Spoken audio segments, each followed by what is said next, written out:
Welcome to The Explainer. Let's uncover 10 business gold mines created by new U.S. tariffs. So, how can import taxes actually create a business gold mine? Let's dive in and find out. It's pretty simple. Tariffs on goods from Asia are making imports pricey, opening the door for local production. And that shift, it's creating a massive demand for American-made goods and services right now. You see, companies are moving manufacturing back to the U.S. to dodge those tariffs. It's a trend called reshoring. All right, first up, the high-tech boom. This is where things get really interesting. We're seeing four key industries leading this huge technology-driven wave. Number one is battery manufacturing. Thanks to the EV boom, demand for domestic production is just surging. Then you've got semiconductors. Some say this will be the most important U.S. industry by 2025.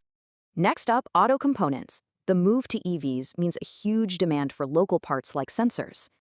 And rounding out our high-tech list, AI analytics for smart factories. It's a total game changer for efficiency.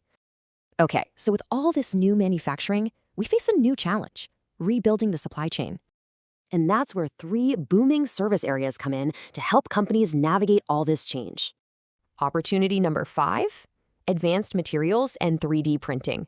We're talking custom parts made on demand. Number 6 is all about logistics tech. This software is absolutely crucial for cutting import costs. And at number 7, we have Reshored manufacturing services. Think setup, automation, and training for new factories. All right, let's switch gears and talk about Made in America essentials. The demand is huge.